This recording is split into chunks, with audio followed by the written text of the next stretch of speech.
Hello, I am Mickey Zeta, and this is Wednesday Night Live with Mickey. As I posted on my little teaser about what we're going to talk about tonight, it's about walking on this life that we're enjoying. It goes up and down, right? We go down into valleys, and then we come up to hilltops, and then we go back down. And the journey goes like that all the time. We're never real low, we're never real high, very seldom. So that's what I'm talking about. And here's the cool thing. As we're walking along, as we're taking this journey through life, what it feels like to me, I carry a lot of stress and I carry anxiety and that kind of stuff on my shoulders, and it feels like a backpack. So just imagine that you're walking through life, you're cruising along, you're going up and down the valleys or whatever, and you've got a backpack. And while you're down there in that valley where things aren't that great, you grab some anxiety and it goes in your backpack. It's like a rock, and it just hangs there in your backpack. And you're going along some more, and somebody says something insulting to you or stupid, and there's another rock, and you pick it up and you put it in your backpack. And that continues for years and years and years. It's very seldom. We pick up a lot of rocks and we put them in our backpack, but it's very seldom that we stop, think about what's in there, and take it out, right? How often do you spend time to think about the stress, the anxiety, the anger, the frustration, the hurts that you're holding on to? How often do you stop and think about those things that you're carrying around on your shoulders? There's a lot. There's always a lot. Hi, Jan. Hi, Al. Glad to have you both here. So as you're walking along, you're picking up stuff, putting it in your backpack, pick up more.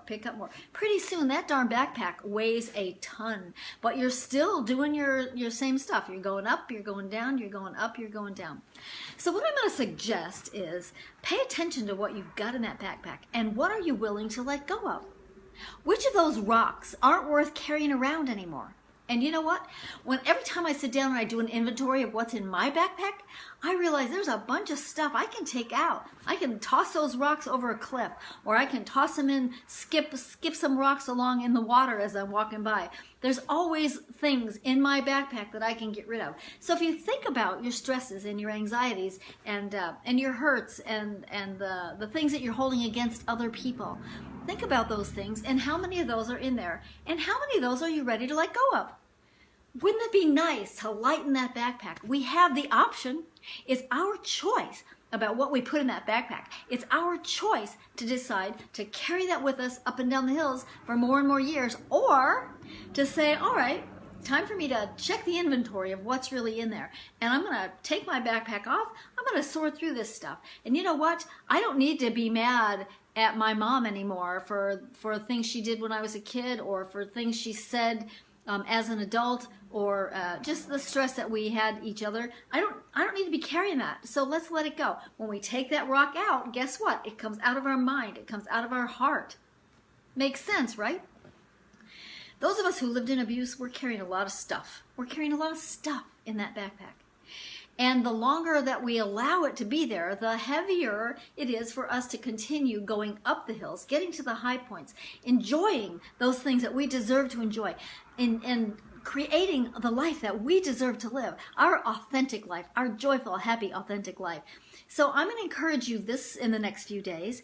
Take a few minutes, take off your backpack, and sort through there. And you know what? It might be worth taking a real live backpack, pretending that there's rocks in there, and let your mind tell you, what is this rock? What is this that I'm pulling out of here? What am I ready to get rid of? What am I willing to let go of?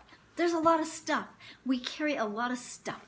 So that's, I say unpack it. Just go through your stuff and leave it on the side. Imaginary, or maybe even take the action like I just did. Throw that rock over the cliff. It's amazing. So Jan says, unpack, great idea. I want to travel lighter. It's my next journey topic.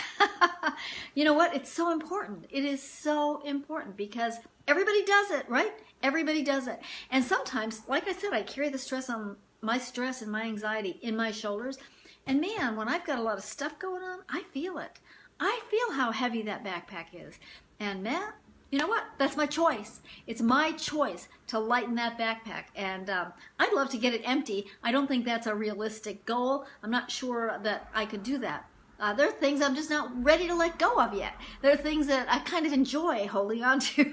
I know, I shouldn't admit that out loud, but it's true. It's absolutely true. So there you go. That's what I'm going to suggest. Inventory your backpack, see what's in there, and get rid of it. Whatever you have to do, you can, you can turn your rocks into whatever you want to. Rocks works for me because they're heavy. They're heavy. And so is all that stuff we're holding on. All that stuff that's in our heads. It's heavy stuff, so let's let it go. Let's let it fly away. I know somebody who said that she carries a cage of birds, and so when she's ready, she opens the cage door and birds fly out. So that works too. Whatever works for you, do it, because using that image creates in our subconscious mind a more realistic pattern. So thanks a bunch for listening. I hope that you will take to heart what I'm suggesting. Grab that backpack, take it off, take a look at it, whatever's in there. Decide what you want to keep, what you don't, and lighten it up. Lighten it up. It's our choice. It is absolutely our choice. Thank you so much for being here. I'm Mickey Zeta. My webpage is survivingabusenetwork.com. Survivingabusenetwork.com. You're watching this on... Oh, hi, Belle. Glad to have you here. You're more than welcome. So I'm going to suggest that you go to my website, survivingabusenetwork.com, and also there's a place there. We have a group. You're watching this on my Surviving Abuse Network page, but we have a group, a secret group. And for those of you who don't feel comfortable being on a page, if you prefer the safer environment of a secret group, that's there too. So go to my webpage and just click on apply to be a member of the secret group. It's growing. It's not as big as this group is, but it's growing, and I'm really excited about that. Thank you, Teresa, for your help in learning how to promote my secret group better. Teresa helped me a bunch today, and I'm very appreciative of that. So thanks a bunch, folks. I'm really glad you're here. I'll be back on Sunday night Wine with Mickey. So plan to spend a few minutes with me. Please give some thought to what I talked about today, and I try to keep this uplifting and fun and informational and inspiring. So I hope that I'm successful with that, and please come back on Wednesday night. Please check out my website. And listen to podcasts, listen to live videos, and read blogs. It's all there just for you. It's there for this community to be inspired, to be empowered, and to be confident in who you are. Thank you so much. I'm glad you're here, and I'll be back on Sunday night, 7:30 Eastern Time, same as this. Bye.